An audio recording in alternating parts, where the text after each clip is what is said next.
عليه ونعوذ بالله من شرور أنفسنا ومن سيئات أعمالنا من يهد الله فلا مضل له ومن يضلل فلا هادي له ونشهد أن لا إله إلا الله وحده لا شريك له ونشهد أن سيدنا ونبينا ومولانا محمدا صلى الله عليه وسلم عبده ورسوله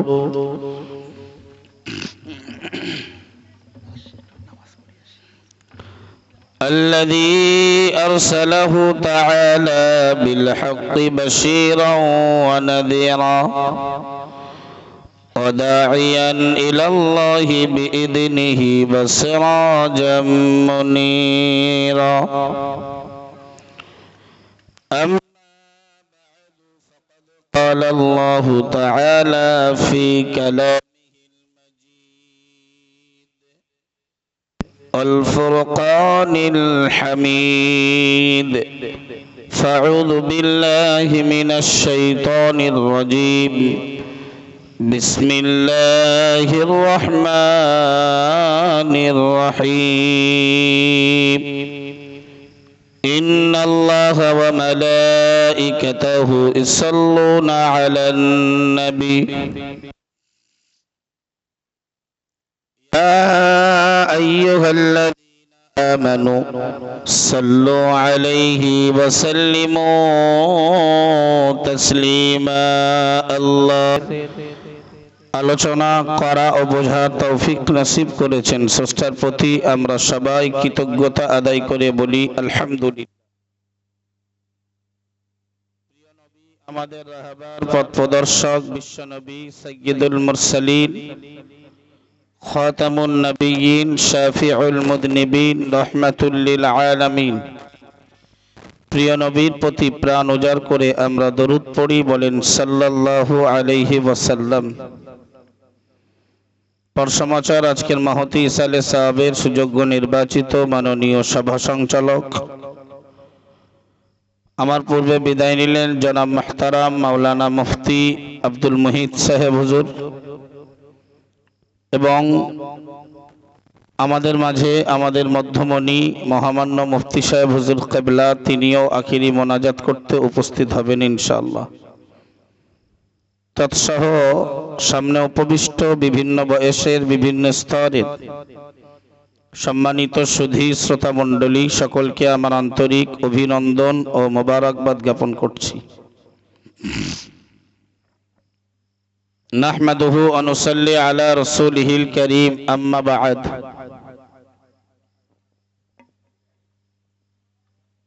قال الله تعالى في كتابه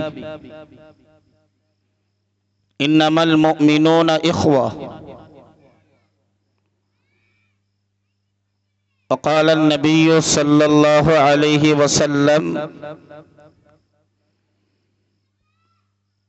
المؤمن للمؤمن كالبنيان يشد بعضه بعضا،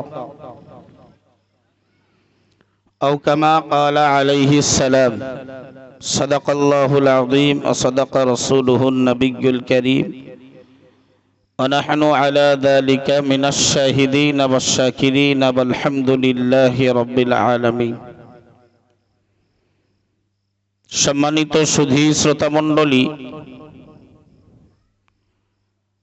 সুন্দর প্রচন্ড দিনের বেলা গরম ছিল, কিন্তু মাজলিসটা ঠিক এমন একটা জায়গায় কমিটিগণ ব্যবস্থা করেছেন আলহামদুলিল্লাহ, জায়গাটা আমাদের বসার যে বেশ যথেষ্ট উপযুক্ত। জানি না এই এলাকার মানুষের কতটা বসবাস, কতগুলো ঘর আছে এখানে? হ্যাঁ, খুব অল্প, একটা ছোট্ট গ্রাম, তাই তো? তো তারপরেও যদি একটা ছোট্ট গ্রাম বা পাড়াও হয়, কিছু মানুষ আসলেও মজলিসটা ভরপুর হতো। যারা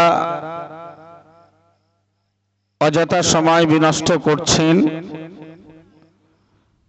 আমি অনুরোধ করব সকলকে একটু মজলিসে এসে আখিরাতের কিছু পাথেয় সঞ্চয় করার লক্ষ্যে আসার জন্য অনুরোধ করছি। যাই বা হোক, আমি আমার পূর্বের বক্তা ভাই আব্দুল মুহিত সাহেবের আলোচনা শুনছিলাম। তিনি আলোচনা করছিলেন সম্ভবত ইমানদার মুসলমানদের এই করুণ পরিস্থিতির কারণ সম্পর্কে, যে আমরা আমাদের ঈমানের জায়গায় যথেষ্ট দুর্বল। আজকে তাম বিশ্ব জুড়ে মুসলমানদের উপরে যে অত্যাচার, জুলুম, রাহাজানি চলছে, তার অন্যতম কারণ হলো বিশ্বজুড়ে মুসলমান ইমানদার তাদের ইমানি দায়িত্ব থেকে তারা অনেকটা পিছিয়ে। আমিও তার পাশাপাশি ইমানদারদের এই দুনিয়ায় কি করণীয় সেই বিষয়ের উপরে দুটো কথা বলার আশায় আপনাদের সমীপে উপবিষ্ট। আল্লাহ বলা শোনা এবং আমাদেরকে মানার তৌফিক দান করেন, বলেন আমিন। আরো মন খুলে বলেন আল্লাহুম্মা আমিন। ভাই, আমরা কথায় কথায় আমরা বলি যে আমরা ব্যর্থ, বলি না? অধিকাংশ মানুষের জবানের কথা আমরা ব্যর্থ, অথচ কোরআনে আল্লাহ বলেছেন কদ আফলাহাল মুমিনুন, যারা মুমিন, যারা ঈমানদার, যারা বিশ্বাসী, তারা সফল। জোরে বলুন সুবহানাল্লাহ। আমরা দুনিয়ার জীবনে চলাফেরা করতে, জীবনযাত্রা করতে গিয়ে নিজেরা নিজেদেরকে ব্যর্থ বলে স্বীকার করি, কিন্তু আল্লাহ বললেন না, যদি তোমরা প্রকৃত মুমিন হও ব্যর্থতার কোনো জায়গাই নেই, তোমরা সর্বস্তরে সফল। সুবহানাল্লাহ।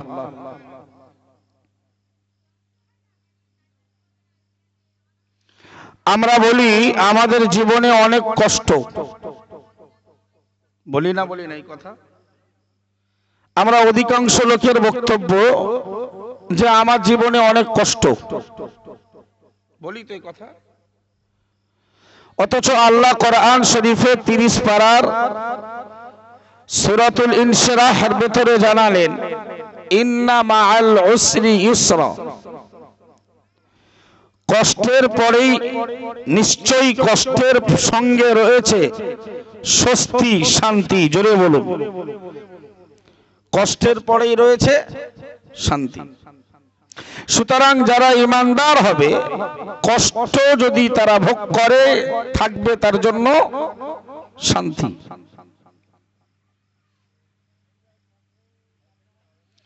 আমরা বলি আমাদেরকে কেউ সাহায্য করে না, এই কথাটা বলি না আমরা? আমরা বলি আমাদের কেউ সহযোগিতা করে না, অথচ কোরআনে আল্লাহ বললেন ওয়াকানা হাক্কান আলাইনা নাসরুল মুমিনিন, যারা প্রকৃত ঈমানদার,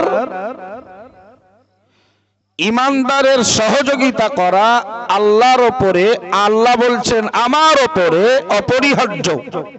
সুবহানাল্লাহ বলুন। তার মানে এগুলোকে ডিসকাস করলে, ব্যাখ্যা করলে, বিশ্লেষণ করলে আমাদের কাছে একেবারে ফুটে ওঠে, পরিস্ফুটিত হয় যে আমরা ঈমানের জায়গায় দুর্বল, তাই আমাকে কেউ সহযোগিতা করে না। আমি ঈমানের জায়গা দুর্বল, তাই আমি সফল হতে পারি না, ব্যর্থ। আমি ঈমানের জায়গায় অনেক পিছিয়ে, তাই আমার জীবনে কষ্ট, কষ্টের পরে স্বস্তি থাকে না। আমরা অনেকে বলি আমার দেখতে খুবই খারাপ, কুৎসিত, এই কথা বলি না অনেকে? অথচ আল্লাহ বললেন তুমি সাদা হও কালো হও, তোমার রূপ যেমন হোক না কেন, লাকাদ খলাকনাল ইনসানা ফি আহসানি তাকওয়িম,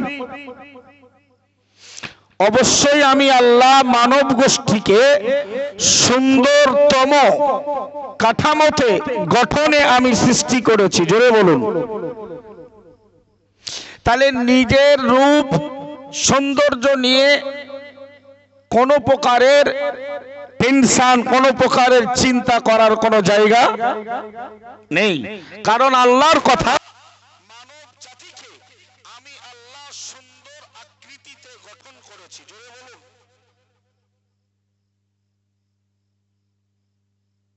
আমরা বলি আমার সঙ্গে কেউ নেই, এই কথাটা বলি না? আবার মাঝে মাঝে আমরা বলি ইমান থাক আর না থাক, আমল করতে পারি আর না পারি, আমরা বলি আমার কেউ না হলেও আমার কি আছে। এই কথাটা হয়তো আমার মৌখিক কথা, এই কথার সঙ্গে কাজের কোনো মিল নেই। আমরা অধিকাংশ লোকে বলি আমার সঙ্গে কেউ নেই, অথচ আল্লাহর কোরআনে সূরাতুত তাহার ভিতরে আল্লাহ জানালেন লা তাখাফা ইন্নানি মাআকুমা আসমাউ ওয়া আরা। মহান আল্লাহ জানিয়েছেন তোমরা ভয় পেও না গো, তোমরা ভীতস্ত হও না গো, ইন্নানি মাআকুমা, নিশ্চয়ই আমি আল্লাহ তোমাদের সঙ্গে রয়েছি। আসমাউ, তোমাদের বাক্যগুলো কথোপকথনগুলো আমি আল্লাহ শুনি, ওয়া আরা, এবং আমি আল্লাহ সব কিছু দেখতে পাই।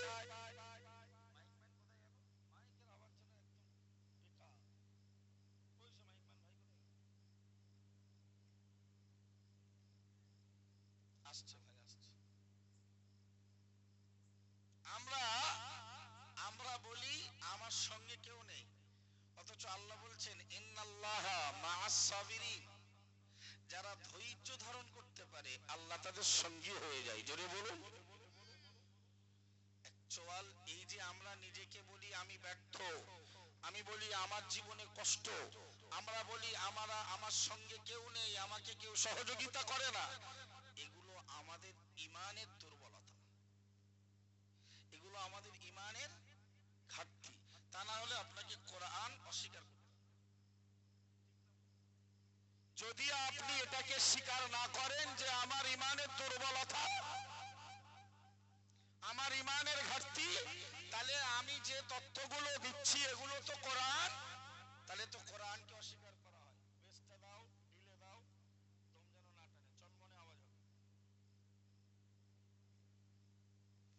আমরা অনেক ক্ষেত্রে বলি আমার পাপ অনেক বেশি, মানে আমরা হতাশ হয়ে যাই, পাপের কারণে আমরা হতাশ হয়ে যাই, আমরা নিরাশ হয়ে যাই।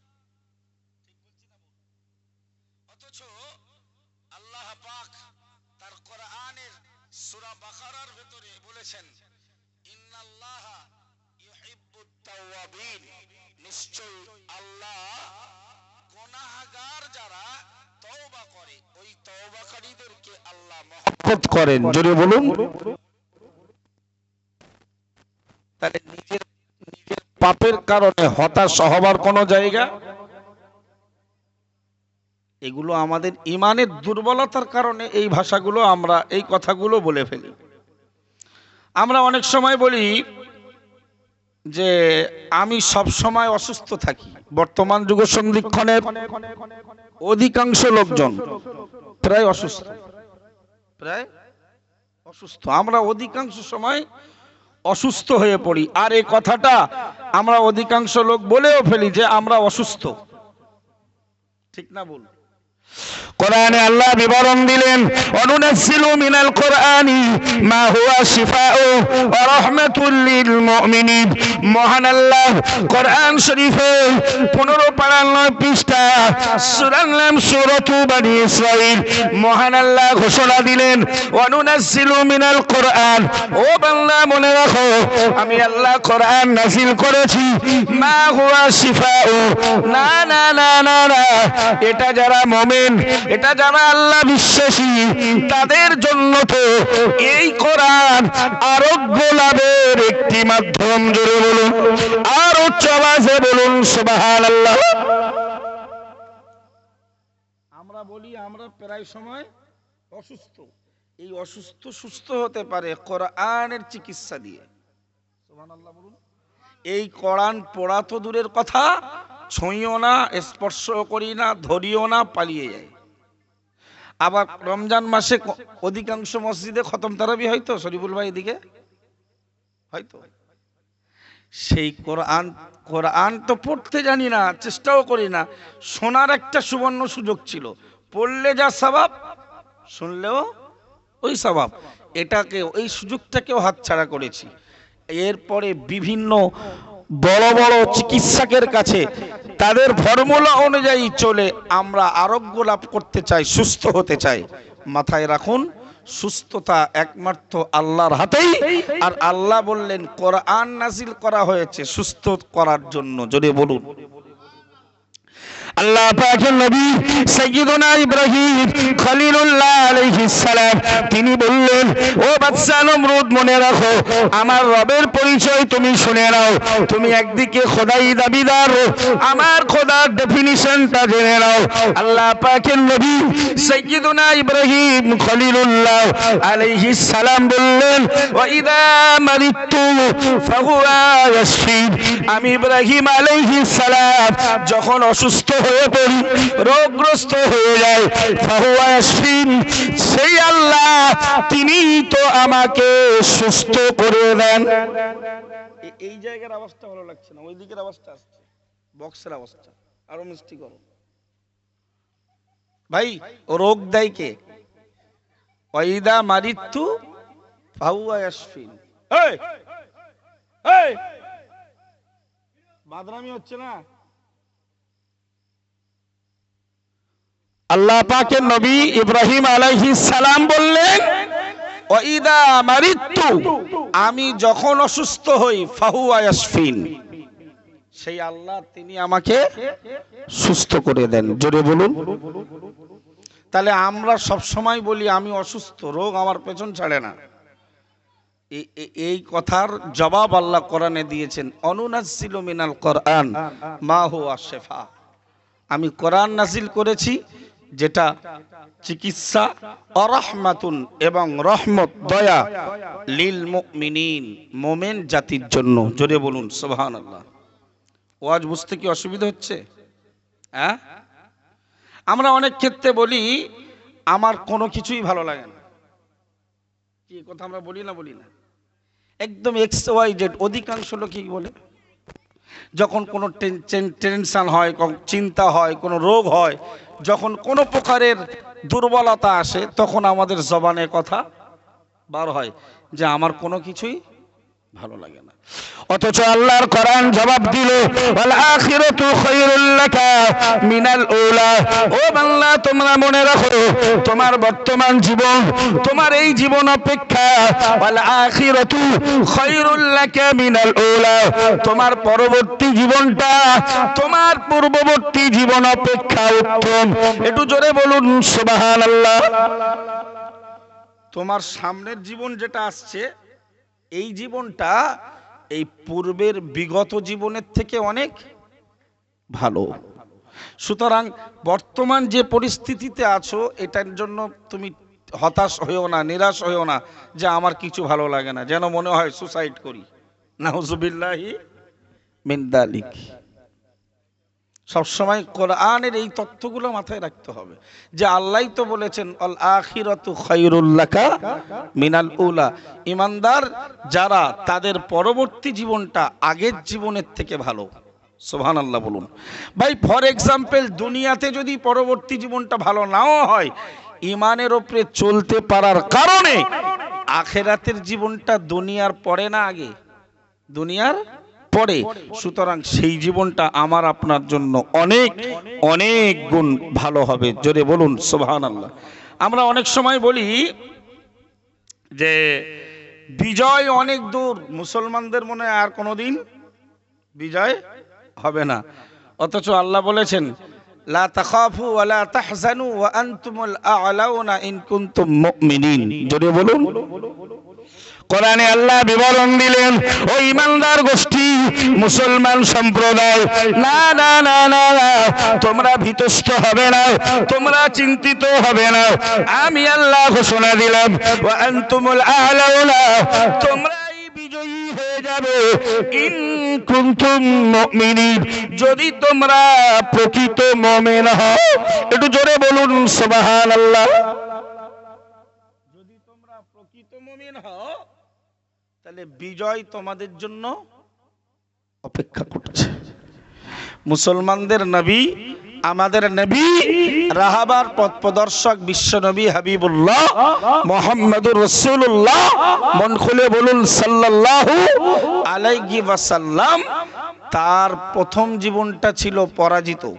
এমনও হয়েছে যে তাকে মক্কা ছেড়ে মদিনাতে চলে যেতে হয়েছে। কিন্তু এর পরেও বলুন আল্লাহ পাক প্রকৃত ঈমানদারদের নবীর ইন্তেকালের মাত্র 2-2.5 বছর আগে আবার মক্কা আল্লাহ রাসূলের হাতে আল্লাহ জয়ী করিয়েছেন। জোরে বলুন। সুতরাং বিজয় আমাদের থেকে দূরে নয়, বিজয় কাছে। আমাদের দরকার প্রকৃত মুমিন হওয়া, প্রকৃত মুমিন হওয়া। আমরা অনেক সময় বলি আমাদের জীবনে খুশি নেই,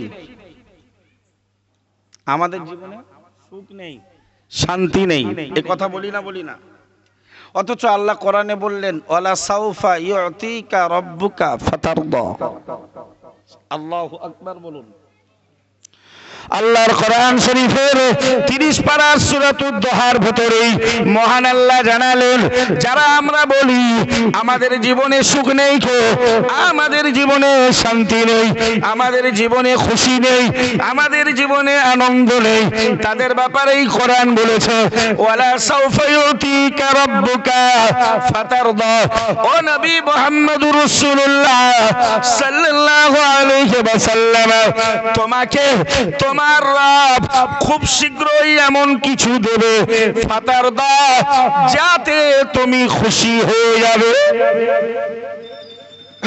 তোমার জীবনে তোমার রব এমন কিছু দেবে, তোমার সব নিরানন্দ অখুশি, তোমার সব মুসিবত বিপদ দূর হয়ে তোমার জীবনে আনন্দের রোল পড়ে যাবে। জোরে বলুন। দরকার ঈমানকে মজবুত করা। আল্লাহর কথা যে তোমার রব তোমাকে খুব শীঘ্রই এমন কিছু দেবে যাতে তুমি সন্তুষ্ট হবে। সুবহানাল্লাহ। আমরা অধিকাংশ সময় বলি আমি সব সময় হতাশ, আমরা সব সময় হতাশ। আল্লাহর কোরআন বলল তুমি হীনবল হয়েও না, দুঃখিত হয়েও না, তুমি তোমার শক্তি সাহসকে হারিও না। সুবহানাল্লাহ বলেন। আমরা বলি কোনো পরিকল্পনা ছাড়া সফল হয় না, কোনো পরিকল্পনা ছাড়া সফল ব্যক্তি হওয়া যায় না, হতে পারা যায় না। অথচ আল্লাহ বললেন আল্লাহু খায়রুল মাকিরিন, আল্লাহ সর্বাপেক্ষা সবার থেকে উত্তম পরিকল্পনাকারী। জোরে বলুন। দরকার ঈমানকে মজবুত করা।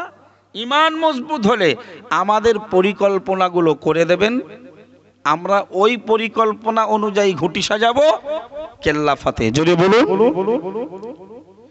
প্যারা নবী মুহাম্মদুর রাসূলুল্লাহ সাল্লাল্লাহু আলাইহি ওয়াসাল্লাম এই জন্য তো হাদিস শরীফে বললেন আল মুসলিমু আখুল মুসলিমি লা ইয়াযলিমুহু ওয়া লা ইউসলিমুহু আও কামা ক্বালা আলাইহিস সালাম।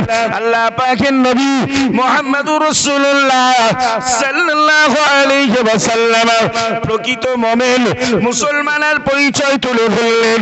আল্লাহ পাকের নবী বললেন ও সাহাবীরা মনে রাখো, আল মুসলিমু আখুল মুসলিমি, একজন মুসলমান তো আর একজন মুসলমানের ভাই, একজন মুসলমান নারী তো আর একজন মুসলমান নারীর বোন। না না না না না, আমার নবী বললেন লা ইয়াযলিমুহু, সাহাবীরা মনে রাখো, কোন মুসলমান ভাই তার মুসলমান ভাইকে অত্যাচার করবে না, কোন মুসলমান বোন তার মুসলমান বোনের উপরে জুলুম করবে শুনে রাখো ওয়ালা ইসলিমুহু আল্লাহ পাকের নবী মুহাম্মদুর রাসূলুল্লাহ সাল্লাল্লাহু আলাইহি ওয়াসাল্লাম আরো জানিয়ে দিয়ে বললেন ও সাহাবীরা মনে রাখো একদিকে যেমন মুসলমানের উপরে অত্যাচার করবে না পাশাপাশি কোন মুসলমানকে অত্যাচারী লোক জালেমের হাতে তুলে দেবে না। একটু জোরে বলুন সুবহানাল্লাহ। নিজে মারবে না, জুলুম করবে না, অত্যাচার করবে না, পাশাপাশি কোন চোর, কোন দস্যু, কোন ডাকাত, কোন ক্রিমিনাল কোন উকিলের কাছে সাপোর্ট করে ওর পয়সাগুলো বিনষ্ট। সুবহানাল্লাহ বলুন। এটা প্রকৃত মোমেন হবার চরিত্র। আর এই চরিত্র যদি নারী পুরুষ ইমানদারের ভেতরে থাকে, ব্যর্থতার জায়গা নেই, হতাশ হবার জায়গা নেই, দুঃখ কষ্ট পাওয়ার জায়গা নেই, পরাজিত হবার কোনো জায়গা নেই। দরকার ঈমানটাকে মজবুত করা। নবী বললেন মুসলিম মুসলিমের ভাই। আমরা মনে করি ঈমান মনে হয় টুপি, দাড়ি, জুব্বা, নামাজ, রোজা, হজ, যাকাত, কালিমার ভেতরে সীমাবদ্ধ। আমাদের মনে হয় এটাই শুধু ইসলাম। নো, এটা ইসলামের একটা পার্ট, কিন্তু ইসলামের প্রকৃত পার্ট মানবতা। ওটা হুকুকুল্লাহ। আল্লাহ চাইলে কারোর জীবনের অনেক আল্লাহর হক ফাঁকি দিয়েছে, ক্ষমা করতে পারে। কিন্তু এই যে হাদিস পড়া হচ্ছে এটা হুকুকুল ইবাদ। আল্লাহ বান্দা যতক্ষণ না ক্ষমা করবেন, আমার আল্লাহ ক্ষমার দায়িত্ব নেবেন না। একজন মুসলমান আর একজন মুসলমানের ভাই, কোন মুসলমান ভাইয়ের উপরে জুলুম করবে না, জালেমের হাতে তুলে দিয়ে আনন্দ পাবে না। সুবহানাল্লাহ বলুন। অনেক লোকে আছে দুজন বন্ধু বা তিনজন বন্ধু বা তিন ভাই বা তিন গ্রামবাসী, 4-5 গ্রামবাসী গেল, গিয়ে একজন একটু মেন্টাল কিংবা একটু বুদ্ধিতে কম, ওরে রাস্তায় ফাঁসিয়ে ওরা মজা নেয়। ঠিক বলছি না? মনে করলো আমি খুব বাহাদুরিমূলক কাজ করেছি। আল্লাহ নবী বললেন নো, এটা ইমানদারের আলামত নয়। ইমানদার নিজে যেমন মারবে না, যারা অত্যাচার তাদের হাতে তুলেও, সুবহানাল্লাহ বলুন, উপকার না করতে পারলেও আপনার আমার দ্বারাই যেন কোনো মুসলমানের ক্ষতিটুকু কমপক্ষে না হয়। বুখারী শরীফের লম্বা হাদিস, প্রিয় নবী আমার পরেই জানিয়ে দিলেন মান কানা ফি হাজাতি আখিহি ফাকানা আল্লাহু ফি হাজাতিহি আও কামা ক্বালা আলাইহিস সালাম। আল্লাহ পাকের নবী মুহাম্মদুর রাসূলুল্লাহ সাল্লাল্লাহু আলাইহি ওয়াসাল্লাম সাহাবীদেরকে ডেকে বললেন ও আমার সাহাবীরা, ও আমার উম্মতিরা, আমি আল্লাহ পাকের নবী মুহাম্মদুর রাসূলুল্লাহ সাল্লাল্লাহু আলাইহি ওয়াসাল্লাম বলছি, আল্লাহ পাকের কোন ঈমানদার মুসলমান বান্দা যদি তার কোন মুসলমান ভাইকে উপকার করে, না না না না না, আল্লাহ তাআলা ওই ঈমানদারের পক্ষে উপকার করবেন। আপনি আমাকে উপকার করলে, আমি আপনাকে উপকার করলে, আল্লাহ উপকারীকে উপকার করবে। সুবহানাল্লাহ। দুনিয়ার লোকের উপকার বড় না আল্লাহর উপকার? অথচ এই জায়গাতে ঈমানদারের যথেষ্ট দুর্বলতা আছে না নাই? অথচ আমরা দাবিদার, আমরা বিরাট বড় ঈমানদার। বয়সটা হয়েছে, চুলটা পেকেছে, দাড়িটা পেকেছে, এবার মাথায় ক্যাপ লাগিয়ে দিলাম, জুব্বা পরে নিলাম, পয়সা খরচ করে ওমরা, আর একটু পয়সা থাকলে একেবারে সদ্য মায়ের পেট থেকে ভূমিষ্ঠ ছেলের মতো নিষ্পাপ হয়ে হজ থেকে ফিরবেন। হজে গিয়ে নিষ্পাপ হয়ে ফেরার আগে এই চরিত্রগুলো গঠন করতে হবে। ঠিক বলছি না? যদি কারোর মনের চেতনা থাকে, 4 লক্ষ 4.5 লক্ষ টাকা ব্যয় করে হজ করে মায়ের পেট থেকে সদ্য ভূমিষ্ঠ নিষ্পাপ মাসুম বাচ্চার মতো বাড়িতে ফিরবো, এই চরিত্রগুলো হজে যাওয়ার আগে কমপ্লিট করতে হবে ইনশাআল্লাহ। বলে মুসলমানকে উপকার করলে আল্লাহ তার পক্ষে উপকার করেন। সুবহানাল্লাহ। প্রিয় নবী হাদিস শরীফে পরেই বললেন, মান ফাররাজা আন মুসলিমিন কুরবাতাম মিন কুরাবিদ দুনিয়া ফাররাজাল্লাহু আনহু কুরবাতাম মিন কুরবাতি ইয়াউমিল কিয়ামাহ আও কামা ক্বালা আলাইহিস সালাম। আল্লাহ পাকের নবী মুহাম্মদুর রাসূলুল্লাহ সাল্লাল্লাহু আলাইহি ওয়াসাল্লাম হাদিস শরীফে বিবরণ দিলেন, ও আমার সাহাবীরা তোমরা মনে রাখো, ও আমার উম্মতিরা তোমরা শুনে নাও, না না না না না, দুনিয়ার কোন মুসলমানের মাথার বোঝা নামিয়ে হালকা করে দিল, কিয়ামতের মহাময়দানে আল্লাহ তাআলা তার মাথার হাজারো গুনার বোঝা নামিয়ে হালকা করে দেবেন।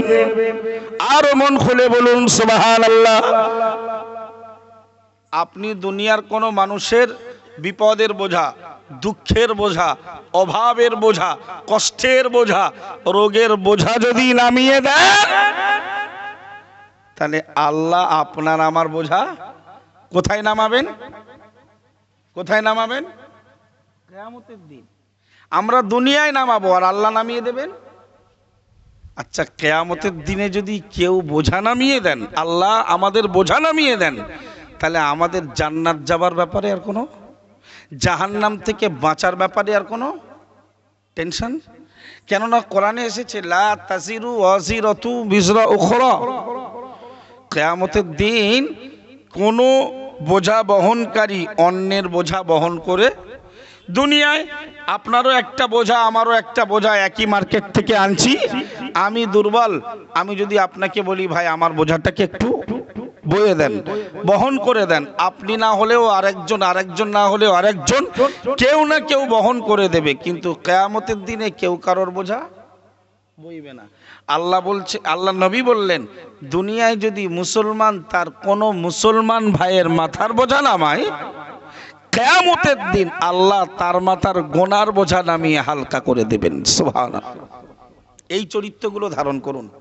রাত জেগে আজকের ৭ই বৈশাখ আপনার ওয়াজ শোনা সার্থক হবে যদি আপনি এই কথাগুলোকে কার্যকারী করতে পারেন। আর নিশ্চিত জানেন, অল ইন্ডিয়া সুন্নাত আল জামায়াতের মাগরিবে বাঙ্গাল আঞ্জুমানের ওয়াজিনরা ফাকরা ওয়াজ করে না, ঠিক না ভুল? ফাকরা ওয়াজ করতে আমরা শিখিনি, এটাই আমাদের সংগঠনের সৌন্দর্য। আলহামদুলিল্লাহ বলুন। এটা মুফতি সাহেব হুজুর কিবলার দেখানো পথ। ফাঁকড়া কথা বলে সময় বিনষ্ট করা যায়। হেডিং শুনতে শুনতে আধ ঘন্টা, হেডিং হতে হতে আধ ঘন্টা, আর আমাদের হেডিং করার সময় পায় না। আফসোস হয় যে এইটা আমার অসম্পূর্ণ থাকলো, সময় শেষ হলো। আলহামদুলিল্লাহ বলুন। এই কথাগুলো ছোট ছোট কথা, আমরা এগুলোকে যদি আমল করতে পারি, আমি আপনি XYZ সবাই, আল্লাহ আমাদেরকে আমালের জিন্দেগি বানানো তৌফিক দেন। বলুন আমিন। বলতে পারে যারা শেখে তারা বলতে পারে, যারা সময় দেয় শুনতে পারে। বলা শোনার ভেতরে কল্যাণ নেই, ওই বলা শোনার ভেতরে দুটো একটা করতে করতে, মাজা কষা করে করে, আমাল করতে করতে আমাদের জীবনে একদিন একটা একটা করতে করতে সিন্ধুতে সিন্ধুতে, বিন্দুতে বিন্দুতে সিন্ধুতে পরিণত হয়ে যাবে। সুবহানাল্লাহ। ছোট ছোট কথাগুলো, আমি কারোর প্রতি অত্যাচার করব না, কোনো অত্যাচারের হাতে তুলে দেব না, কোনো মুমিন ভাইকে পারলে একটু সহযোগিতা করব, কোন আশায়? আল্লাহ আমাকে সহযোগিতা করবেন। সুবহানাল্লাহ বলুন। আল্লাহর সহযোগিতা বড় না আমাদের রাজ্যের মুখ্যমন্ত্রীর সহযোগিতা বড়? মুখ্যমন্ত্রীর রেশনের 2 টাকা কেজি চাল না ফ্রি, সাদা কার্ডে ফ্রি, তাই তো? আমার সেই রেশন ডিলার ফিলারের কোনো খোঁজ খবর রাখাই হয় না, বুঝতে পেরেছেন? অল ইন্ডিয়া সুন্নাত আল জামাতের যারা একটু কর্মী দায়িত্বশীল, এদের এইসব খোঁজ খবর রাখার সময় হয় না। আলহামদুলিল্লাহ বল। আবার শুনলাম মায়েদের ওই ভান্ডারের টাকা 500 ছিল, হয়েছে 1000। তাহলে এটা সরকারের দেওয়া একটা মানুষের জন্য সহযোগিতা। মানুষ সরকারের প্রতি আপ্লুত হয় না, হয় না? উৎসাহিত হয় না, হয় না? আর সরকারও এটা দিচ্ছে তার ভোট ব্যাংক বাড়ানোর জন্য। তাহলে যদি একজন মানুষ আপনাকে সহযোগিতা করে, আপনার কাছে এতটা এতটা যোগ্য হন, এতটা প্রশংসার পাত্রী হতে পারেন, পাত্র হতে পারেন, তাহলে যে আল্লাহ আপনার জীবনের সব সহযোগিতা করেছেন, দুনিয়াতে পাঠিয়েছেন, আজকেও জীবন্ত রেখেছেন, আজও সুস্থ রেখেছেন, সেই আল্লাহ কি আমাদের কাছে প্রশংসার হক রাখে না? কিন্তু সে জায়গাতে আমাদের যথেষ্ট ঘাটতি। এই জন্য আল্লাহ নবী বললেন, তোমরা মুসলমান, মুসলমানের ভাই, একে অপরের সহযোগী হও, আল্লাহ সহযোগিতা করবে। দুনিয়ার একে অপরের বিভিন্ন বোঝা নামিয়ে হালকা করো, কিয়ামতের দিন আল্লাহ তোমাদের বোঝা নামিয়ে হালকা করে দেবেন। বলুন সুবহানাল্লাহ। প্রিয় নবী মুহাম্মদুর রাসূলুল্লাহ সাল্লাল্লাহু আলাইহি ওয়াসাল্লাম হাদিস শরীফে পড়েই একেবারে শেষ অংশে বললেন, মান সাতারা মুসলিমান সাতারাহুল্লাহু ইয়াওমাল কিয়ামাহ, আও কামা ক্বালা আলাইহিস সালাম। আল্লাহ পাকের নবী মুহাম্মদুর রাসূলুল্লাহ সাল্লাল্লাহু আলাইহি ওয়াসাল্লাম হাদিসের শেষেই বললেন, ও দুনিয়ার মুসলমান, তোমরা মনে রাখো, পৃথিবীর যে মুসলমান কোন মুসলমানের দোষকে গোপন করবে, কোন মুসলমানের দোষ ত্রুটিকে লুকিয়ে রাখবে না, না, না, না, না, কিয়ামতের মহাময়দানে আল্লাহ তাআলা ওই লোকটার দোষগুলোকে গোপন করে দেবেন। জোরে বলুন, আরো জোরে বলুন সুবহানাল্লাহ। এই স্বভাবটা মুসলমানের খুব আছে, এবং তার ভেতরে নারীদের বেশি। মানুষের দোষ নিয়ে চর্চা করা, মানুষের ত্রুটি বিচ্যুতি নিয়ে চর্চা করা, এটা ইমানদারের একটা বদখাসলত, একটা খুব বাজে স্বভাব। আর এই স্বভাবটা পুরুষদের থেকে নারীদের বেশি। নারীরা তার স্বামীর দোষ ত্রুটিও লোককে বলতে ছাড়ে না। নাউজুবিল্লাহ বলেন। স্বামীর দোষ ত্রুটি, নারীরা এত পরচর্চায় ব্যস্ত, ওরা নিজের স্বামীকেও নিয়ে পরচর্চা করে। ঠিক বলছি না ভুল? এটা খুব বদখাসলত, এটা থেকে আমাদের বাঁচতে হবে। ছোট্ট একটা কথা, হাদিসের নবী বললেন, কেউ দুনিয়ার মানুষের, মুসলমানের দোষ ত্রুটিকে গোপন করতে পারলে, লুকাতে পারলে, আপনি জানেন আমি একটা বিরাট বড় দোষী, আপনি আমার দোষটাকে আর 5 জন, 2 জন, 3 জন, কাউকে না বলে নিজের ভিতরে হজম করে দিলেন, আল্লাহ আপনার দোষটাকেও হজম করে দেবেন। জোরে বলুন। আর আমার আল্লাহর অনেকগুলো গুণবাচক নাম আছে, তার ভেতরে একটা নাম সাত্তার। কি নাম? দুনিয়ার সাত্তার ভাই না, দুনিয়ার সাত্তার সাত্তার হতে পারে না, আব্দুস সাত্তার। দুনিয়ার রাজ্জাক রাজ্জাক হতে পারে না, দুনিয়ার রাজ্জাক তো আব্দুর রাজ্জাক।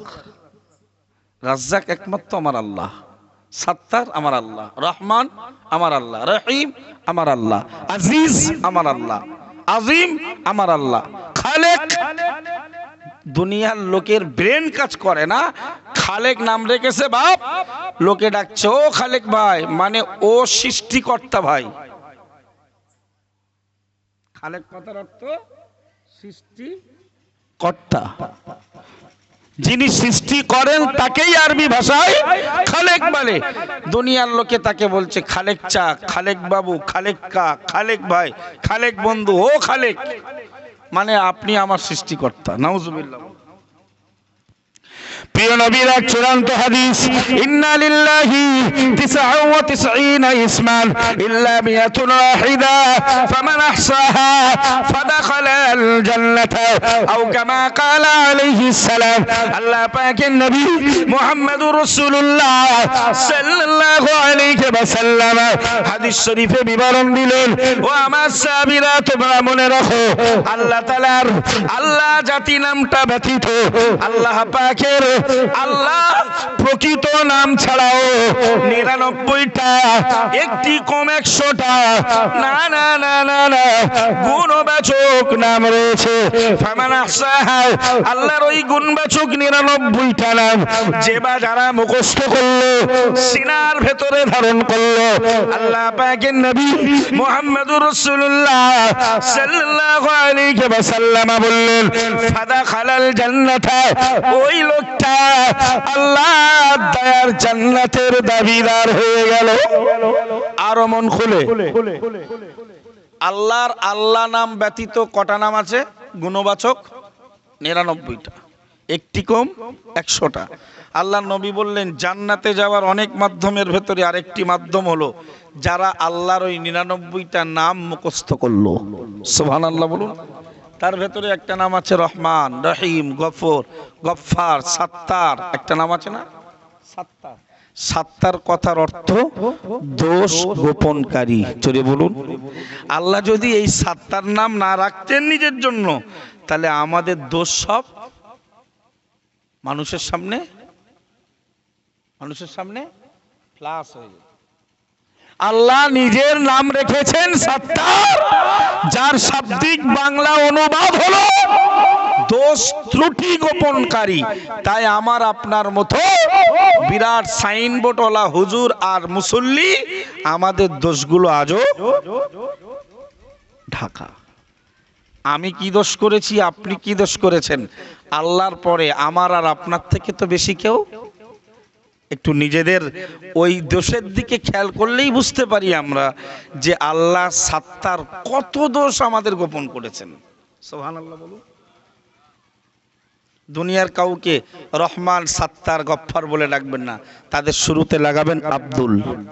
তার বাপ নাম রাখতে আব্দুল ভুলে গেলেও আপনি ডাকতে আব্দুল ভুল করবেন না। তা নাহলে রাজ্জাককে যদি ডাকেন ও রাজ্জাক ভাই, তার মানে ও রুজি দাতা ভাই, ইমান থাকবে তো। রহমান ভাই মানে ও সর্বাধিক দয়ালু ভাই, সেটাকে কোরআন বিবরণ দিল আর রহমান আল্লামাল কোরআন। কোরআনের শিক্ষকের নাম রহমান। আমার আল্লাহ বললেন দয়ালু রহমান আমি, আল্লামাল কোরআন, তিনি তো দিলেন কোরআনের শিক্ষা। একটু জোরে বলুন সুবহানাল্লাহ। আল্লাহ পাকের কোরআনের অন্য আয়াতে আমার আল্লাহ জানালেন বিসমিল্লাহির রহমানির রহিম আলহামদুলিল্লাহি রাব্বিল আলামিন আর রহমানির রহিম। রহমানকে, দুনিয়ার রহমানকে ডাকতেছো রহমান, শোনো ঈমান থাকবে। কোরআনে আল্লাহ বিবরণ দিলেন ফাইন্নাল্লাহা হুয়ার রাজ্জাকু যুল কুওয়াতিল মাতিন। না 27 পারা 2য় পৃষ্ঠা, সূরার নাম সূরাতুদ দারিয়াত। মহান আল্লাহ জানিয়েছেন ইন্নাল্লাহা হুয়ার রাজ্জাকু যুল কুওয়াতিল মাতিন। বান্দা মনে রাখো, নিশ্চয়ই আল্লাহ তাআলা হুয়ার রাজ্জাক, তিনি তো রুজিদাতা। জোরে বলুন। রুজিদাতা কে? রাজ্জাক তিনি। দুনিয়ার কেউ রাজ্জাক না, দুনিয়ার সে হলো আব্দুর রাজ্জাক, মানে রাজ্জাকের চাকর, রাজ্জাকের দাস, রাজ্জাকের বান্দা, খালেকের গোলাম, মালিকের বান্দা, আবেদ। সুবহানাল্লাহ বলুন। এই আল্লাহর 99টা নাম যদি দুনিয়ার কারোর নাম থাকে, তার পিতা, দাদা, নানা, নানি, মা, দাদি ভুলে গেলেও, আব্দুল না লাগালেও আমরা আব্দুল বলতে ভুলবো না ইনশাল্লাহ বলেন। তা না হলে আমাদের কথায় কথায় শিরকে খাফির গোনা হবে। আর শিরক হলো মহা অপরাধ। শিরক কি? মহা অপরাধ। ভাই ও বাবাজিরা, সুতরাং আমরা বলি আমরা ব্যর্থ, আমরা বলি আমরা সবসময় অসুস্থ, আমরা বলি আমরা সবসময় অখুশি, আমরা সবসময় পরাজিত, আমরা আর বিজয়ী হতে পারবো না। এর সব কিছুর মূলে আমাদের ইমানই দুর্বলতা। এর সব কিছু মূলে আমাদের ইমানই দুর্বলতা। আমাদের ইমান মজবুত করার একটি মেট্রিয়াস রাসূল আমাদেরকে শেখালেন। জোরে বলুন। প্রিয় নবী আল্লাহ হাদিসে বললেন আল্লাযী নাফসি বিয়াদিহি লা তাদখুলুল জান্নাতা হাত্তা তুমিনু ওয়া লা তুমিনু হাত্তা তাহাব্বু। আল্লাহ পাকের নবী পরেই তিনি আবার জানিয়ে দিলেন না আফালা আদুল্লুকুম আলা আমরিন ইযা ফাআলতুমুহু তাহাব্বতুম আফশুস সালামা বাইনাকুম আও কামা ক্বালা আলাইহিস সালাম। আল্লাহ পাকের নবী মুহাম্মদ রাসূলুল্লাহ সাল্লাল্লাহু আলাইহি ওয়াসাল্লাম হাদিস শরীফে বিবরণ দিলেন, ওগো আমার সাহাবীরা ও আমার উম্মতিরা, আমি আল্লাহর নবী বলছি, যার হাতেই রয়েছে আমার জান, আমি রাসূলের প্রাণ যার হাতেই রয়েছে, ওই রবের ওই সত্তার কসম করে বলছি, লা তাদখুলুল জান্নাতা হাত্তা তুমিনু, ততক্ষণ তোমরা জান্নাতে যেতে পারবে না যতক্ষণ না তোমরা প্রকৃত মুমিন হবে। যতক্ষণ তোমরা প্রকৃত মুমিন না হবে। আমার জান প্রাণ যে রবের হাতে, ওই জাতের ওই সত্তার কসম করে বলছি, শপথ করে বলছি, হে আমার উম্মতেরা, তোমরা জান্নাতে যেতে পারবে না যতক্ষণ প্রকৃত মুমিন না হবে। কথাটার গুরুত্ব আছে না নাই? আল্লাহর নবী শপথ করছেন আল্লাহর নামে। আল্লাহর নবীর শপথের মূল্য আছে না নাই? শপথ ভঙ্গ করলে কাফারা দিতে লাগে না লাগে না? আমরা তো কথায় কথায় শপথ করি, কসম করি, তাই না? যার কোনো হাতামাতা থাকে না। কিন্তু নবী শপথ করছেন, আমার নবীর জবানের কোনো কথা অহেতুক, অর্থহীন কোনো কথা মূল্যহীন নয়। জোরে বলুন। ওমা ইয়ানতিকু আনিল হাওয়া, কোরআনের 27 পারার 5 পৃষ্ঠা, সূরার নাম সূরাতুন নাজম। আল্লাহ বললেন, ওমা ইয়ানতিকু আনিল হাওয়া, আমার নবী মন চাই জিন্দেগি কোনো কথা তিনি নাফসানি খায়েশাতে তার নাফসের গোলামতি করে কোনো কথা বলেন না, নিজের থেকে কোনো কথা বলেন না। ইন হুয়া ইল্লা ওয়াহইয়ুহা, তিনি যে কথাগুলো বলেন আমি আল্লাহ তার কাছে ওহী করি, এরপরেই তিনি কথা বলেন। জোরে বলুন। সেই নবী শপথ করছেন, যার হাতে আমার জান, আমি ওই সত্তার শপথ করে বলছি, তার নামের কসম করে বলছি, তোমরা জান্নাতে যেতে পারবে না যতক্ষণ না প্রকৃত মুমিন হবে। এখন কি জানার দরকার আছে যে প্রকৃত মুমিন কিভাবে হওয়া যায়? আমার আলোচনার টপিকস তো ওই জায়গায়, মুসলমানের ভাই, এই ভ্রাতৃত্ব বজায় রাখতে পারলেই তো আপনি প্রকৃত ঈমানদার। জোরে বলুন। প্রিয় নবী হাদিসে পরের অংশেই বললেন, হাত্তা লা তুমিনু লা তুমিনু হাত্তা তাহাব্বু, আও কামা ক্বালা আলাইহিস সালাম। আল্লাহ পাকের প্যারা নবী মুহাম্মদুর রাসূলুল্লাহ সাল্লাল্লাহু আলাইহি ওয়াসাল্লাম বললেন, ও আমার সাহাবীরা, ও আমার উম্মতিরা, তোমরা প্রকৃত মুমিন না হলে জান্নাতে যেতে পারবে না। আর প্রকৃত মুমিন তোমরা ততক্ষণ হতে পারবে না যতক্ষণ তোমরা মুমিন মুসলমান একে অপরে ভালোবাসবে। জোরে বলুন সুবহানাল্লাহ। হাদিসটাকে বুঝুন, দুরন্ত হাদিস। এই হাদিস বিরাট 10,000 লোকের আয়োজন হলো, বিরাট বিরানি টিরানি হলো, ও বিদেশ থেকে বক্তা আমদানি করা হলো, সব সময় শোনা যায় না। হয়তো ভাবছেন এই কটা লোক বসেছি, এই জলসার আর কি মর্যাদা আছে? এই হাদিস আবু দাউদ শরীফের হাদিস, আবু দাউদ শরীফের 5192 নম্বর হাদিস।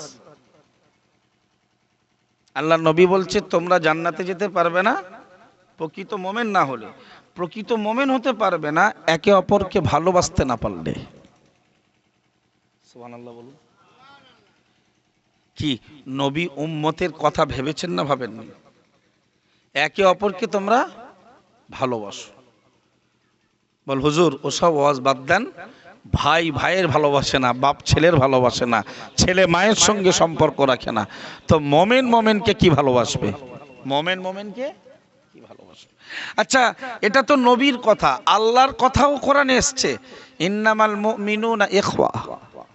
কোরআন শরীফের 26 পারার সূরাতুল হুজুরাতের ভেতরে আল্লাহ বললেন। আচ্ছা, ঈদের পরের এই ওয়াজ কেন বলেন তো? সাবজেক্ট ঈদের পরের ওয়াজে কিছু বলছেন? হ্যাঁ, ঈদের পরের ওয়াজের এই সাবজেক্ট কেন বলেন তো? আমরা ঈদটাকে বলি, ঈদটাকে আমরা বলি মিলন উৎসব, ঠিক বলি না ভুল? ঈদটাকে আমরা বলি মিলন উৎসব। আমি চাঁদরাতে জলসায় গেলাম, হাসনাবাদ নদী পার করে আরো 7-8 কিলোমিটার।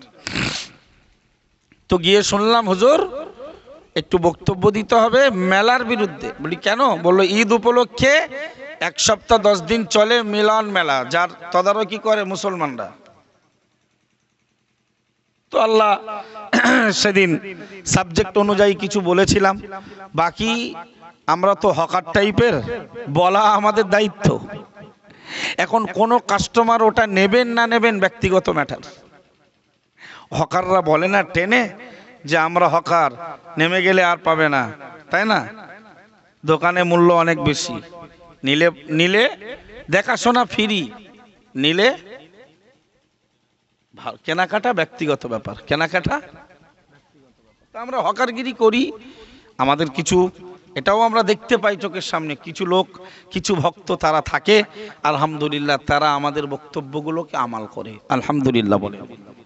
একটা লোকেও যদি আমার কথাটা নেয় আর আমি নিজে চলতে পারি, নিশ্চিত ওতেই আমার জন্য কামিয়াবি। সুবহানাল্লাহ বিহামদি।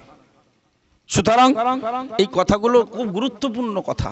ঈদের পরে মিলন উৎসব তো তখনই, যার সঙ্গে গত বছর এবছর রমজানের আগে কথা হতো না, রমজানের তাকওয়া আদায় করে ঈদের দিনে তার সঙ্গে মিলে নেব। কত ছেলে আছে পিতার সঙ্গে আলাপ নেই, ঈদের দিনও মিলেনি, তা কিসের মিলন উৎসব? নিজের মায়ের পেটের ভাই, কোনো কিছুতে ত্রুটি বিচ্যুতি হতেই পারে, ঠোকাঠুকি হতেই পারে, বিবাদ হতেই পারে, ঈদে তারা মিলল না, তাহলে কিসের মিলন উৎসব? ওই কথাটাকে বোঝাতে এই হাদিস খরচ করতে লাগছে, যেহেতু এই জলসা ঈদের পর পর। কথা বুঝছেন? প্রিয় নবী বললেন তোমরা জান্নাতে যাবে না প্রকৃত মোমেন না হলে, আর প্রকৃত মোমেন হতে পারবে না একে অপরকে ভালো না বাসলে। সুবহানাল্লাহ বলুন। এইবারে তো তাহলে আমাদের জানতে হয় যে একে অপরের ভালোবাসাটা আমরা গড়ে তুলবো কিভাবে। প্রিয় নবী পরেই বললেন আফালা আদুল্লুকুম আলা আমরিন, ওগো আমার সাহাবীরা, আমি কি তোমাদেরকে এমন একটা আমলের কথা বলে দেব না, ইদা ফাআলতুমুহু তাহাবাবতুম, যে আমলটা তোমরা পালন করলে না না না তোমাদের একে অপরের মাঝে ভালোবাসা গড়ে উঠবে। প্রিয় নবী পরেই বললেন আফসুস সালাম বাইনাকুম, ওই আমলটা হলো তোমরা একে অপরের মাঝে সালামের প্রচার প্রসার ঘটিয়ে দাও। আরো জোরে বলুন, তোমরা একে অপরের মাঝে সালামের রীতি প্রচলন করো, তাহলে দেখবে তোমাদের ভেতরে বিবাদ, ফিতনা, ফাটল সব জড়া লেগে তোমরা মহব্বত, ভালোবাসা গড়ে তুলতে পেরেছো। সুবহানাল্লাহ বলেন। সালাম দিতে হবে, সালামের প্রচলন করতে হবে। ঈদের দিনের সবথেকে বড় আমাল হলো সালাম দেওয়া। সুবহানাল্লাহ বলুন। ঈদের দিনে বন্ধুরে বাড়ি ডেকিয়ে ক্ষীর খাওয়ানো, পায়েস খাওয়ানোর থেকেও বড় আমাল বন্ধুকে দেখে, ভাইকে দেখে, প্রতিবেশীকে দেখে সালাম দেওয়া। জোরে বলুন। আর একটা দোয়া পড়া, তাকাব্বালাহু মিন্না ওয়া মিনকুম, আল্লাহ ঈদের দিনের ইবাদত আমার থেকেও কবুল করুক, তোমাদের থেকেও কবুল করুক। জোরে বলুন। মুসলমানদের মুখে আওয়াজ পাওয়া যায় বলে মনে হয়? তাকাব্বালাহু মিন্না ওয়া মিনকুম, জানেন এটা ঈদের দিনে সবথেকে বড় আমাল। বিরাট নতুন লেবাস পোশাক পরাটা, দামি কোম্পানির আতর মাখাটা, এটা বড় আমাল নয়। বড় আমাল মুসলমানকে ওই দিন সালাম করবে আর বলবে তাকাব্বালাহু মিন্না ওয়া মিনকুম, আল্লাহ আমাদের ইবাদতকে কবুল করুক, আর বন্ধু, ভাই, প্রতিবেশী, গ্রামবাসী, আত্মীয়, তোমাদের ইবাদতকেও আল্লাহ কবুল করুন। জোরে বলুন। তাহলে জান্নাতে যাবে না মোমেন না হলে, মোমেন হতে পারবে না পরস্পরকে ভালো না বাসলে। পরস্পরের ভালোবাসার একটি মাধ্যম হলো, বলুন সুবহানাল্লাহ বলুন, আজ থেকে একটু নিয়ত করুন, বাজারে ঘাটে রাস্তায় বাড়িতে একে অপরকে একটু সালামের কালচার শুরু করুন। দেখবেন নিজেদের ভেতরে আপনার যত বড় শত্রু হোক, আপনি যদি সালাম দিয়ে দেন আগে, ব্যাস ওর রাগ আল্লাহ ঠান্ডা করে দেবে। ঠিক বলছি না? এখন আমরা অনেক ক্ষেত্রে ভাবি আমি আগে সালাম দেবো কেন, যদি মিশতে হয় ও আগে মিশুক, এরকম বলি না? প্রিয় নবীর দরবারে একজন মানুষ এসে জিজ্ঞেস করলেন, আন্না রাজুলান সালান নবিয়া সাল্লাল্লাহু আলাইহি ওয়াসাল্লাম আইয়ুল আমালি খায়রুন। আল্লাহর নবীর দরবারে একজন মানুষ এসে বললেন, ইয়া রাসূলুল্লাহ, ইয়া হাবিবাল্লাহ, হুজুর, ইসলামের ভেতরে সবথেকে ভালো আমলটা কি রয়েছে? আল্লাহ পাকের নবী এক বিন্দু দেরি করলো না, এক বিসর্গ বিলম্ব করলো না। আল্লাহর নবী বললেন, ও আমার সাহাবী, মনে রাখো, তুতিমুত তাআমা, অভাবী লোককে খানা খাওয়ানো, গরিব দুস্থ অসহায় ইয়াতীম মিসকিন বিধবাদের খানা খাওয়ানো, তুকরিউস সালামা আলা মান আরাফতা ওয়া আলা মান লাম তারিফ। আল্লাহর নবী বললেন, ক্ষুধার্তকে খানা খাওয়ানো এবং চেনা অচেনা লোককে সালাম দেওয়া, এটাই তো ইসলামের সবথেকে ভালো আমাল। ইসলামের ভালো আমাল 5 লক্ষ টাকা কোনো মাদ্রাসা মসজিদে দান করা নয়। ইসলামের সবথেকে বড় আমাল ক্ষুধার্তকে খানা খাওয়ানো, গরিব দুস্থ অসহায় এতিম মিসকিনদের সহযোগিতা করা। আর দ্বিতীয় নম্বরে আল্লাহ পাশাপাশি নবী বললেন, অতুকরিউস সালামা আলা মান আরাফতা ওয়া আলা মান লাম তারিফ। চেনো আর নাই চেনো, মুসলমান সিমটম বুঝলে, অপরিচিত লোককে এখন আপনি চিনতে নাও পারতে পারেন, কারণ তারা সব ইংরেজদের মতোই। এটা সফান সফা, মানে সফান সফা বলা ভুল, এটা একেবারে ক্লিন সেট, পরিষ্কার। সারা মাস রোজা রেখে একটু দাঁড়িয়ে রেখেছিল, ঈদের দিন মিলন উৎসব পালন করবে, ঈদ উল ফিতর একেবারে চাঁচা ছলা। কেন বললো? ঈদের দিনেও নবীর গলায় ছুরি চালিয়ে ঈদে গেছে, আর ভেবতেছে আমি বিরাট ট্যাঙ্কি নিয়ে ফিরবো সবের। এটা বোকামি, পাগলামি, মেন্টালি ছাড়া কিছু নয়। সুতরাং চেনা লোকে সালাম দেওয়া যেতে পারে, অচেনা লোককে চেনার খুব খুব কঠিন, কারণ সব ইংরেজ সেজেছে, একেবারে টাই প্যান্ট শার্ট দেখলেই কিছু বোঝার আলামত। আল্লাহ আমাদেরকে হেদায়েত দান করুক, বলুন আমিন। তাহলে দেখেছেন, ইসলামের ভেতরে বিশাল আমাল সারা রাত জেগে তাহাজ্জুদ পড়া নয়, বড় আমাল সারা বছর ধরে 5 দিন বাদ দিয়ে রোজা রাখা নয়, বড় আমাল ক্ষুধার্তকে খাওয়ানো, চেনা অচেনা লোককে সালাম দিয়ে ভ্রাতৃত্ব বন্ধন, আত্মীয়তা সম্পর্ক বজায় রাখা। জোরে বলুন। সুতরাং আমরা সালামের আদান প্রদান করতে পারলে প্রকৃত ইমানদার হতে পারবো, আর প্রকৃত ইমানদার হলেই আল্লাহর জান্নাত পাবো। জোরে বলুন। ভাই ও বাবাজিরা, সালামের ব্যাপারে আমরা যখন দুজনের ভেতরে বিবাদ হয়, এখন ভাবছি একজন আর একজনের সঙ্গে মানে দেখা হলে কথা নেই, বার্তা নেই, মুখ ফিরিয়ে চলি। হাদিসে এই কথাটাও এসছে, লা ইয়াহিল্লু লিমুসলিমিন আন ইয়াহজুরা ফাওকা সালাসিন আন ইয়াহজুরা আখাউ ফাওকা সালাসিন। মুসলমান মুসলমানের ভাই, তাই আল্লাহর নবী বললেন, কোন মুসলমানের জন্য তার মুসলমান ভাইয়ের সঙ্গে 3 দিনের ঊর্ধ্বে কথা বন্ধ রাখা, সম্পর্ক ছিন্ন করা বৈধ নয়। সুবহানাল্লাহ বলুন। মুসলমানের ভাই, অর্থাৎ কোন মুসলমানের জন্য কোন মুসলমান ভাইয়ের সঙ্গে 3 দিনের বেশি সম্পর্ক বিচ্ছেদ করা শরীয়ত সম্মত নাজায়েজ।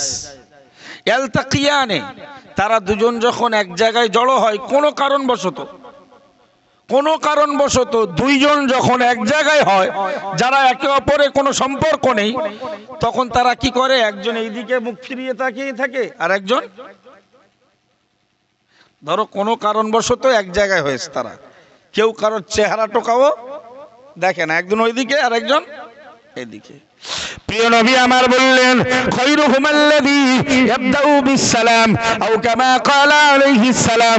ওই দুজন ব্যক্তির ভেতরে, যে দুজনের ভেতরে বিবাদ, যে দুজনের ভেতরে ঝগড়া, না না না না না বহুদিন সম্পর্ক নাই, আমি আল্লাহর নবী বলছি, তারা যখন কোনো কারণে এক জায়গায় হয়, একজন এই দিকে আর একজন অন্য দিকে তাকিয়ে থাকে, কেউ কারোর সম্মুখীন হয় না, আল্লাহর নবী বললেন ওই দুজনের ভেতরে সেই মানুষটা তো ভালো, ওই দুজনের ভেতরে সেই মানুষটা উত্তম। ইয়াবদাউ বিসসালামি, যে মানুষটা সালামের মাধ্যমে প্রথমেই কথা শুরু করে দিল। সুবহানাল্লাহ বলুন। ধরো দুজনের ভেতরে বিবাদ, ঝগড়া, বহুদিন সম্পর্ক নেই, নবী বললেন দুজন কোনো কারণে এক জায়গায় হয়েছে, কেউ কারোর দিকে দেখে না, আল্লাহর নবী বললেন ওদের দুজনের ভেতরে সেই লোকটা ভালো যে আগে সালাম দিয়ে কথা শুরু করলো। যদি বলুন,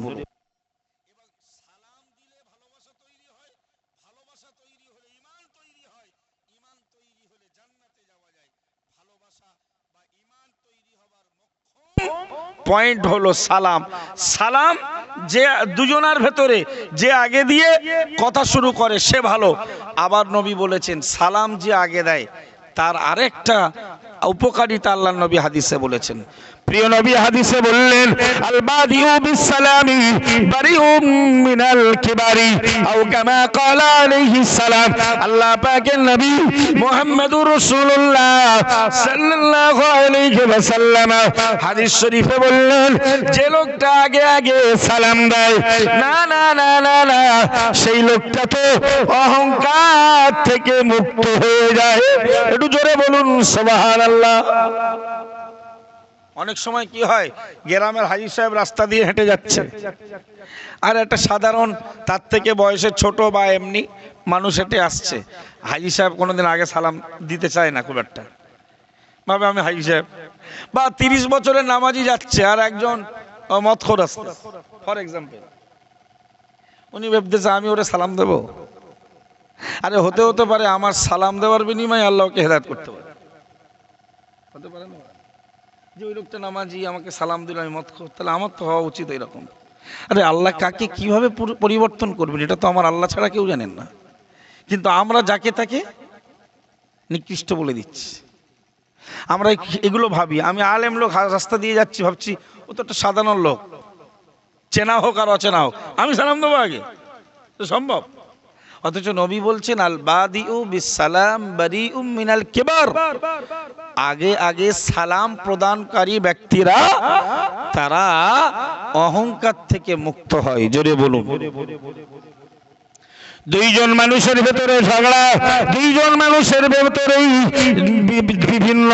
বিভিন্ন রকমের মনোমালিন্য রয়েছে, বহুদিন ধরে সম্পর্ক নাই, একজন ভাবছেন আমি আগে সালাম দেব না গো, ওই লোকটা আগে দিই, আর একজন ভাবছে না না না না না আমি আগে সালাম দিতে যাব না।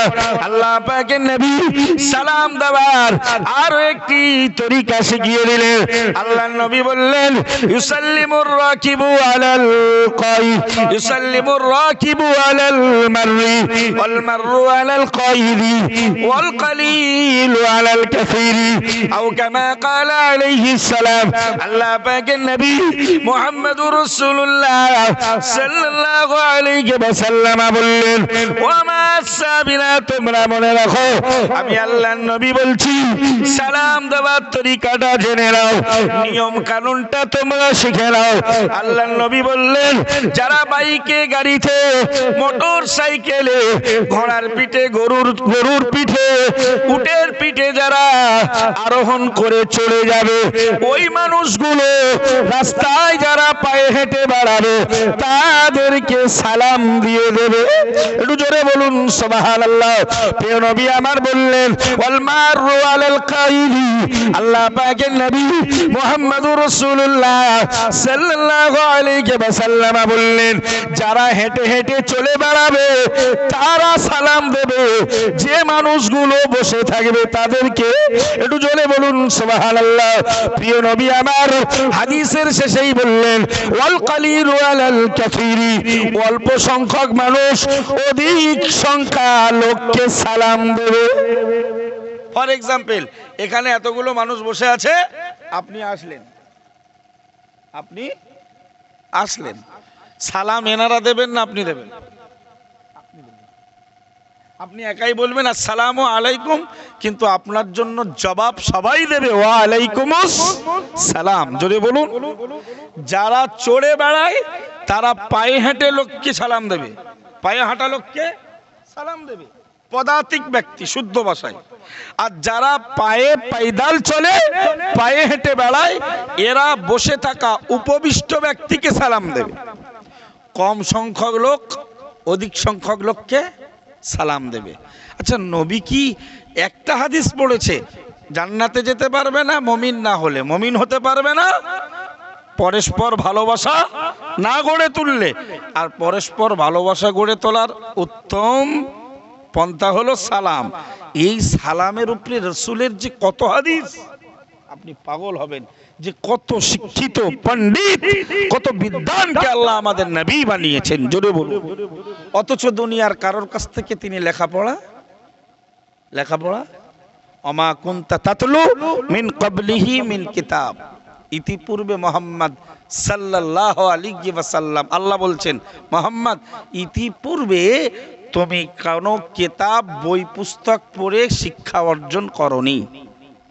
সুবহানাল্লাহ বলেন।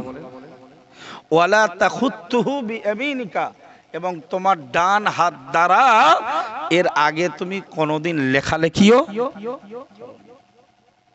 তোমার লেখা পড়া যা কিছু শিখিয়েছি আমি আল্লাহ। জোরে বলুন।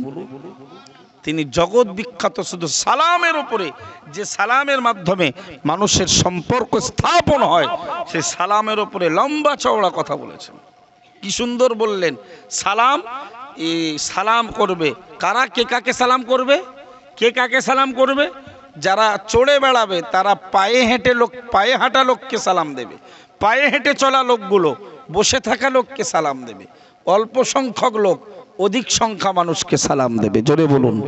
প্রিয় নবী মুহাম্মদুর রাসূলুল্লাহ সাল্লাল্লাহু আলাইহি ওয়াসাল্লাম আরো একটি কনসেপ্ট আমাদেরকে ক্লিয়ার করে দিল। অনেক সময় মায়ের পেটের দুই ভাই ঝগড়া বিবাদে জড়িয়ে পড়ল, ফিতনা ফাসাদে আবদ্ধ হয়ে গেল, না না না না না, কে কাকে সালাম দেবে বুঝতে পারে না। আল্লাহর নবী আরো একটি কনসেপ্ট ক্লিয়ার করে দিলেন। প্রিয় নবী বললেন, ইউসাল্লিমুস সাগীরু আলাল কাবীরি আও কামা ক্বালা আলাইহিস সালাম ওয়া সাবিরা ওয়া আমার উম্মাতিরা। আমি নবী মুহাম্মদুর রাসূলুল্লাহ সাল্লাল্লাহু আলাইহি ওয়াসাল্লাম বলছি, যারা বয়সে ছোট হবে বয়সে বড়দেরকে তারা সালাম দেবে। একটু জোরে বলুন সুবহানাল্লাহ। তাহলে দুই ভাইয়ের বিবাদ, ছোট ভাইয়ের সালাম আগে দেওয়া উচিত। এখন যদি বড় ভাইও আগে দিয়ে দেয় তাহলে সেক্ষেত্রে বড় ভাইয়ের ডবল সওয়াব। কারণ একদিকে তো যারা দুজনের ভেতরে যে আগে সালাম দিল সে ভালো, উত্তম, এবং সে অহংকার থেকে মুক্ত। তবে ছোটরা বড়দের সালাম দেবে, এটা আদাব, কিন্তু মাঝে মাঝে এটা নিয়ম, কিন্তু মাঝে মাঝে বড়রা ছোটদেরকে সালাম দিতে হবে লিতালিম, শেখানোর জন্য যে সালাম বলে একটি রেওয়াজ আমাদের ইসলাম ধর্মে আছে। আমার সন্তান মায়ের পেট থেকে পড়ে তো সালাম জানে না, আমি পিতা হিসাবে আমার ছেলে বয়সে যোগ্যতায় সবকিছুতে ছোট হলেও আমার ছেলেকে সালাম আমাকে দিতে হবে। আসসালামু আলাইকুম। আব্বু শিখে নেবে সালাম, বেটা শিখে নেবে সালাম, তারপরে ওর আর বলতে হবে না, ওই এবার ওর আব্বুকে সালাম দেওয়া শুরু করে দেবে। জোরে বলুন। ফাসাল্লামা, আল্লাহ নবী হাদিস শরীফে এসেছেন যে মাররা আলা গিলমানিন, রাসূল একদিন কিছু ছেলে শিশুদের পাশ দিয়ে অতিক্রম করলেন, ফাসাল্লামা আলাইহিম, আর তাদেরকে হুজুর সালাম দিলেন। জোরে বলুন। রসুল কিছু কিশোর কিছু শিশু বাচ্চাদের পাশ দিয়ে অতিক্রম করছেন, আর করার সময় ফাসাল্লামা আলাইহিম, তাদেরকে সালাম দিলেন। এই সালামটা এটা হলো শিক্ষা, তালিম, জোরে বলুন। সুতরাং নিয়ম হলো, তরিকা হলো, ছোট বড়কে সালাম করবে, কিন্তু মাঝে মাঝে বড়রা ছোটদেরকেও সালাম দেবে, সালামটা তাদের শেখানোর জন্য, জোরে বলুন। সুতরাং আমরা আমাদের আজকের আলোচনার বিষয়বস্তু হলো ঈদের পরে মিলন উৎসব বা মিলনের একটা আমরা মিলন উৎসব বলে এটা পালন করি। আমাদের সেই উৎসব তখনই পালিত সার্থক হবে যখন আমরা মোমেনের সহযোগিতা করব, একে অপরকে আমরা ভালোবাসবো, একে অপরের সঙ্গে ভ্রাতৃত্ব বন্ধন আমরা অটুট রাখতে পারবো। তখনই আমাদের এই ঈদুল ফিতর আমরা প্রকৃত ঈদুল ফিতরের কল্যাণ, ভালাই, পুরস্কার আমরা ভোগ করব। আল্লাহ তৌফিক দেন আমাদেরকে এভাবে আগামী দিনটাকে পরিচালনা করার, বলুন আমিন। দরুদ শরীফ, আল্লাহুম্মা সাল্লি আলা।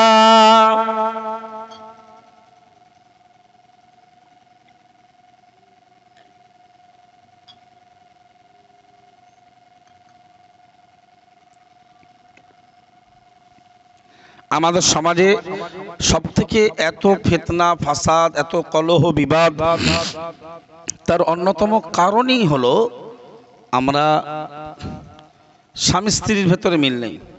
স্বামী স্ত্রীকেও সালাম দেয় না, স্ত্রী স্বামীকেও সালাম দেয়।